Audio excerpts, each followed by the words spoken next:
पार्टीच्या वतीनं आपलं सगळ्यांचं स्वागत. आज पत्रकार परिषद घेण्याचं कारण म्हणजे 4 तारखेला पत्रकार परिषद झाली होती. त्या दिवशी मी बाहेरगावी गेलो होतो देवदर्शनासाठी. त्यामुळे मला फोनवर कल्पना दिली होती की आम्ही पत्रकार परिषद घेतोय. म्हणजे आमच्या पार्टीमध्ये जे निर्णय होतात ते सर्व एकमेकांच्या संमतीने म्हणजे सांगून घेतले जातात. आणि माढा शहरातून जे राजकीय वातावरण आहे ते फार चांगल्या पद्धतीचं आहे. कोणी कोणावर टीका करत नाही. आजपर्यंत इतिहास आहे. तर माझी एक विनंती आहे की आपणही करू नये आणि त्यांनी करू नये अशी माझी भावना होती. पण त्या दिवशी झाली, परत त्याला प्रत्युत्तर झालं. यामुळे काय होतं की राजकीय वातावरण म्हणजे गडू होण्यास प्रयत्न होते. आता साध्य तर काहीच होत नाही. त्यापेक्षा सगळ्यांनी विकासासाठी माढा शहराचे राजकारण करावं. आपण एक काम केलं तर दुसऱ्या पार्टीने 2 कामं करावी. अशा पद्धतीने गावाचे हित साधलं जावं एवढीच अपेक्षा आहे. आणि आमच्या पक्षाचे आम्ही ज्यांच्या नेतृत्वाखाली काम करतो ते माननीय माझे दादा आणि रणजित भाया यांच्यावरही टीका करू नये अशी माझी सर्वांना विनंती आहे. त्यापेक्षा आपण काम करून माढा शहराचा विकास साधूया. आणि दुसरं म्हणजे माढा शहरामध्ये विकासाचा निधी ज्या वेळेला आम्ही विकासाचा निधी मागितला त्यावेळेला दादानी असतील भयाने असेल देण्याचा प्रयत्न केला आहे. कधीच आम्हाला नाराज केलं नाही. त्याने कुठल्याही गोष्टीसाठी मागितलं तर पॉझिटिव्ह घेऊन त्यांनी प्रयत्न केला, निधी दिला. कोट्यावधी रुपये आजपर्यंत दिले. विशेष म्हणजे आपल्या माढ्याचं ग्रामदैवत माढेश्वरी देवी याच्यासाठी त्यांनी 6.5 कोटीचा निधी दिला. याची चर्चा होत नाही. परत किल्ल्यासाठी 3 कोटीचा निधी दिला. त्याच्याही चर्चा होत नाही. फक्त एखादा मुद्दा काढून चर्चा दुसरीकडे जाते तर ते होऊ नये. आणि आपण कुणावरही टीका न करता पॉझिटिव्ह वातावरण ठेवून आपण गावाचा विकास सगळेजण मिळून, आम्ही असेल विरोधी असतील सर्वजण मिळून गावाचा विकास करूया एवढंच या निमित्ताने मी आवाहन करतो. क्रीडा संकुलाच्या जो अंदाजपत्रकाचा जो विषय झाला त्यामध्ये पहिलं जे अंदाजपत्रक होतं त्यामध्ये कबड्डी ग्राउंड, खो खो ग्राउंड आणि 400 मीटरचं ट्रॅक म्हणजे जे मैदानी खेळ आहेत त्याला प्राधान्य दिलं होतं. ॲक्च्युली खरं तर म्हणजे नागरिकांच्या ज्या काही मागण्या आहेत म्हणजे त्यांना क्रीडा संकुलामध्ये किंवा इतर कुठल्याही विकास कामांमध्ये त्यांच्या सूचना सुद्धा घेणं महत्त्वाचं आहे. तर पहिलं जे अंदाजपत्रक होतं ते बदलून त्याच्यानंतर मल्टीपर्पज हॉल केला. म्हणजे त्याचा काही उपयोग नाही तरी सुद्धा तो केला गेला. आणि दोन्ही अंदाजपत्रकामध्ये काही जास्त ही नाही आहे. आणि असं नसतं की जे आहे ते शासकीय DSR जो असतो अंदाजपत्रकाला त्या पद्धतीनं ते इस्टिमेट बनवलं जातं. त्याचा असा निधी काय भ्रष्टाचार वगैरे केला जात नाही. तो निधी त्याला वापरला जातो आणि त्यातूनच बिलं निघतात. असं डायरेक्ट काय कुठल्या ठेकेदाराला काम न करता वगैरे काय निधी मिळत नाही. त्यामुळे तो एक मुद्दा म्हणजे ही नाही आहे. आणि दुसरी गोष्ट म्हणजे आता मी विरोधी ह्याच्यामध्ये असताना सुद्धा दादांच्या भयांच्या माध्यमातून आता 7 नंबर, 11 नंबर आणि 12 नंबरमध्ये जवळपास 2 कोटीची कामं मी मंजूर करून आणली. आणि त्यातील 60 ते 70% कामं पूर्ण झालेली आहेत. राहिलेली जी कामं आहेत ती प्रगतीपथावर आहेत, चालू आहेत सध्या. म्हणजे ते पण पूर्ण होतीलच. दुसरा महत्वाचा विषय काय आहे की क्रीडा संकुलाचं उद्घाटन तुम्हाला करायला कोणी थांबवलं होतं का असा प्रश्न विचारला गेला. हे निश्चित बरोबर आहे, आम्हाला थांबवलं नव्हतं. पण ह्याचं टेंडर 2024 मध्ये झालं होतं. त्याच्या TS प्रती माझ्याकडे आहे. त्याच्यानंतर त्याचं जे TS झालं त्याच्यावर 2,47,00,000 टेंडर झालं. ते टेंडर कुणी रद्द केलं तर आता नियमाप्रमाणे क्रीडा संकुलाच्या समितीचे अध्यक्ष पदसिद्ध आमदार असतात. ह्या सध्याचे आमदार नियुक्त झाल्यानंतर त्यांनी ही टेंडर रद्द करा असं त्यांचा प्रोसिडिंग आहे माझ्याकडे क्रीडा समितीचं. त्या क्रीडा समितीमध्ये यांनी सांगितलं हे टेंडर रद्द करा आणि पूर्वी जी दादाने सुचवलेली कामं होती की सचिनजीने आता सांगितले की खेळाडूंसाठी आवश्यक ज्या ग्राउंड होत्या त्या सगळ्या कॅन्सल करून त्या जागी यांनी फक्त मल्टीपर्पज हॉल घेतला आहे. मल्टीपर्पज हॉल आणि त्याच्यावर अभ्यासिका. ते थोडं आम्हाला खाली खेळाचं मैदान आणि वर अभ्यासिका ह्या दोन्ही गोष्टी कशा योग्य होतील हे जरा जनतेला पटवून सांगितलेलं जरा बरं होईल. त्याच्यानंतर माढा शहरासाठी आदरणीय दादानी पहिल्यांदा आम्ही 4 नगरसेवक निवडून आलो. आदरणीय सुभाष दादा, आमच्या ताई संजीवनी ताई, मी आणि गाडे गाडी. हे 4 सदस्य आलो. तेव्हापासून आम्ही दादांना विविध कामासाठी निधीची मागणी माननीय झुंजार नानांच्या नेतृत्वाखाली केली आणि आतापर्यंत दादांनी 2021 ते साधारणतः 2025 या काळामध्ये 65 कोटी रुपयाचा निधी माढा शहराला दिलाय. त्यातला 80% 70% कामं पूर्ण झाले, 10-20% कामं प्रगतीपथावर. तो निधी कुठं कुठं दिला तर आदरणीय दादांनी सगळ्यात महत्वाचं म्हणजे आपल्या माढा शहराचं ग्रामदैवत देवीचं मंदिर आहे त्याला साधारणतः 8.25 कोटी रुपयाचा निधी उपलब्ध करून दिला. त्याचं काम चालू आहे. त्याच्यानंतर किल्ला परिसर याच्यासाठी साधारणतः दादांनी 2.5 ते 3 कोटीच्या दरम्यानचा निधी दिला. त्याचं बऱ्यापैकी काम झालेलं आहे.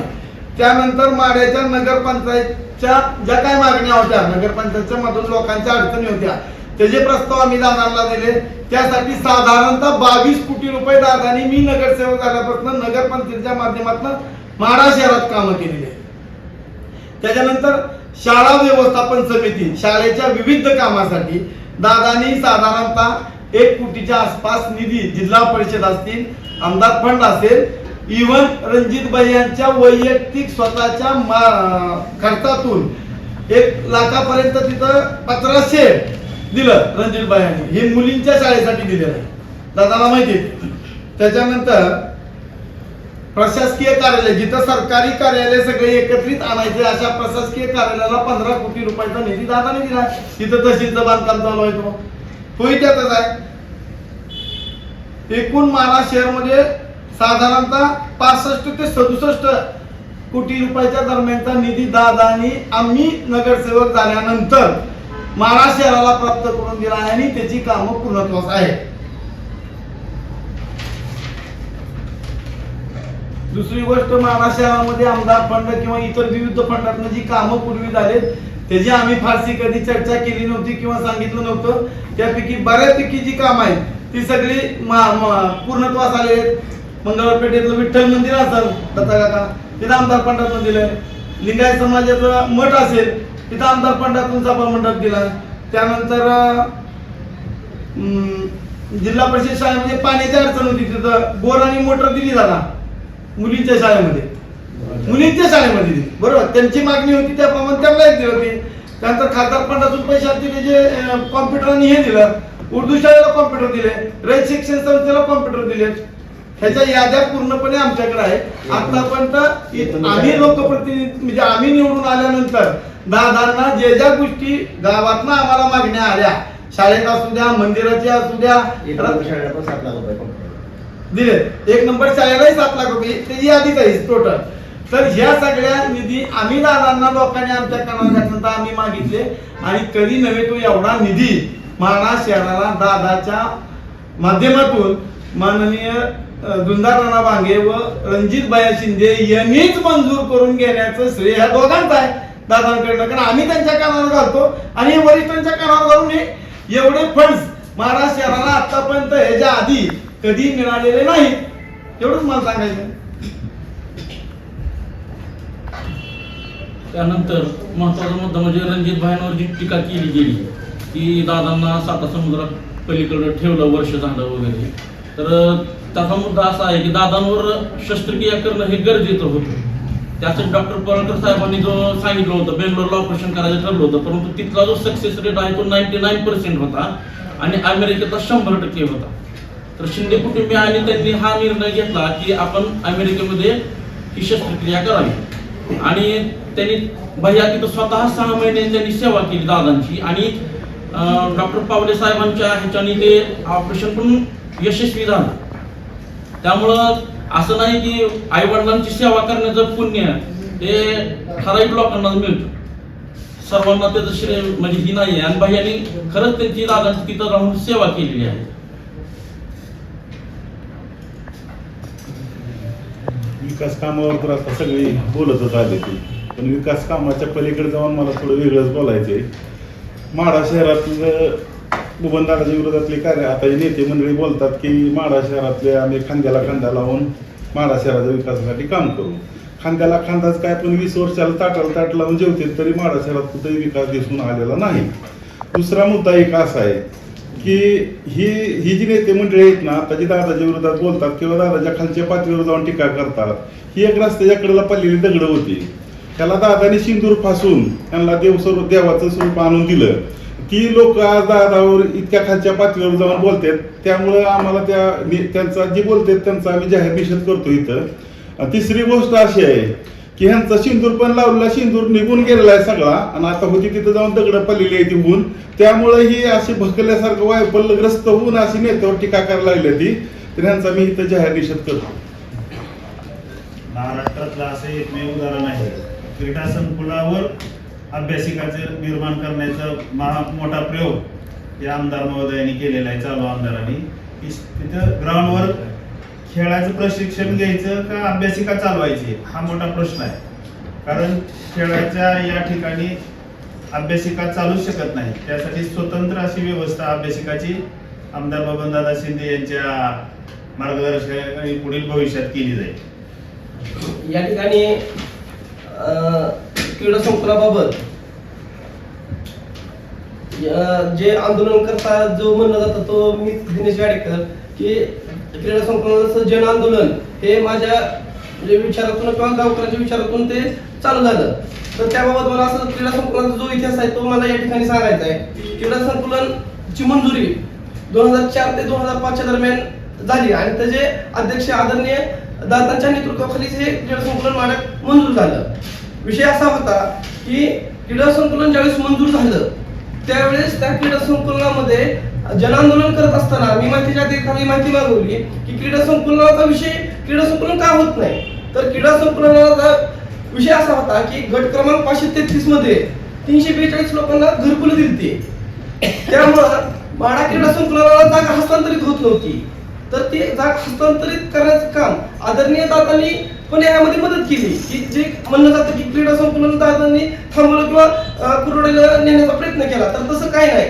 वेळोवेळी मला जिल्हा क्रीडा अधिकारी ज्यावेळेस मी जातो तो कलेक्टर ऑफिसला, तर गेली 3.5 वर्ष मी दिवस रात्र एक करून कागदपत्र तहसील असेल, प्रांत असेल, नगररचना असेल, सिटी सर्व्हे ऑफिस असेल, नंतर ग्रामपंचायत असेल, या ठिकाणी सर्व कागदपत्र मी गोळा करायचो. 3.5 वर्ष ती गोळा केली आणि त्या ठिकाणी मी ज्यावेळेस मी कलेक्टर ऑफिसला जायचो तर मला तिथं गेले की क्रीडा संकुलन म्हणजे माझं नावच क्रीडा संकुलन पाडलं होतं तिथं. तर का तर तिथे त्याचा पाठपुरावा करून शेवटी कलेक्टरची ज्यावेळेस सही झाली संध्याकाळी 10:30 वाजता फोन आला की तुमचं क्रीडा संकुलन मंजूर झालं माड्यामध्ये.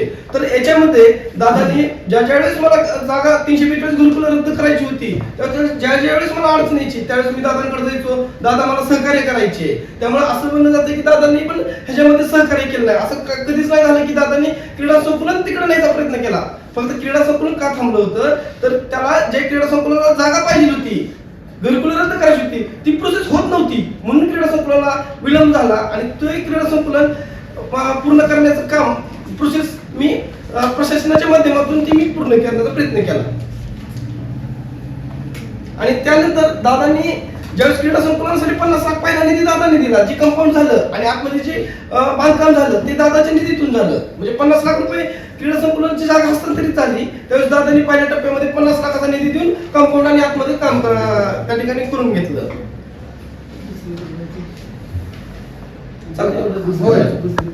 आता